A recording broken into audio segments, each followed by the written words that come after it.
A lot to talk about. Let's bring in health economist and epidemiologist Eric Feigl-Ding. Eric, why are some states, it seems, are getting hit harder than others? Case in point, Kentucky. Is it simply the relaxation of COVID-19 rules and regulations? None of us are really wearing, I shouldn't say none of us. Most people are really not wearing masks anymore.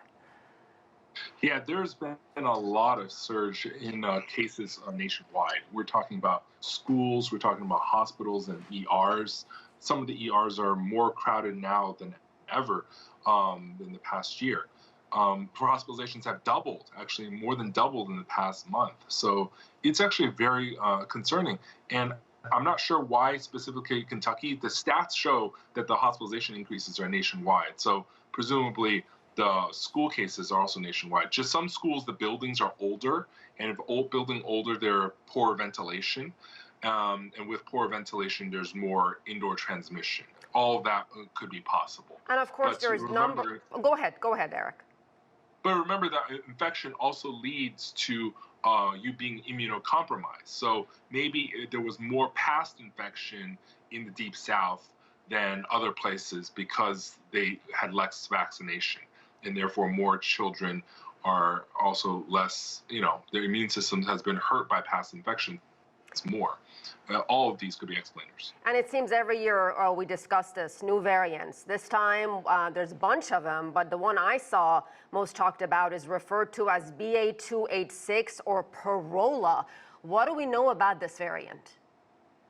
Yes, so this variant is still emerging. It's not the most common variant right now. BA.286 is very mutated. It's about over 30, 35 mutations different from the past generation of viruses. And this is one of those huge evolutionary jumps. Many of us predict that, within the next month or two, they're going to rename it as a pi, potentially. But right now, the dominant variant is EG5 and others in that XBB family. And the good thing about that is that the XBB booster shots, these variant-tailored booster shots are coming out in about 2 to 3 weeks once CDC approves them in mid-September.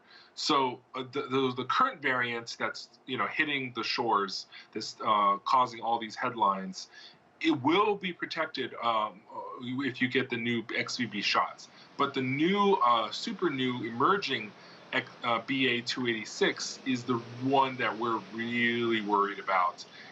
This is potentially in like 2-3 months down the road. But we're keeping our eyes out because that one, CDC and many others have said, will lead to reinfections and breakthroughs.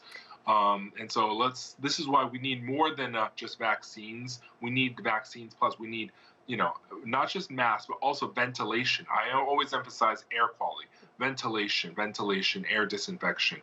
And we need that for schools this coming year. But unfortunately, many schools haven't installed them. So oftentimes I tell people, just bring your own HEPA filters or build your own Corsi filter boxes at school for your kids in their classrooms. Which is, of course, not always easy. How worried are you that some of these variants we just talked about could turn into the nightmare we saw in the winter of 2021 with the Omicron?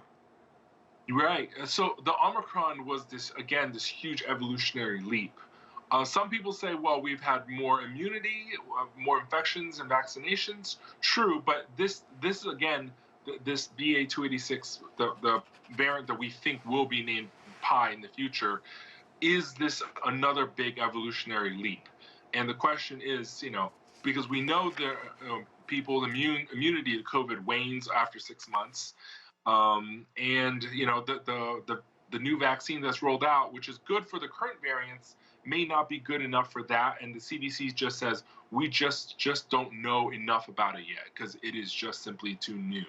This is why we're always a little bit on our toes about this, especially as school season is restarting. And we know the evidence shows going to school is important, but at the same time, we know that schools are super spreading and the source of many infections. So, parents out there, be careful, get a HEPA filter for your home or some filters or a disinfection for your homes, for the airs.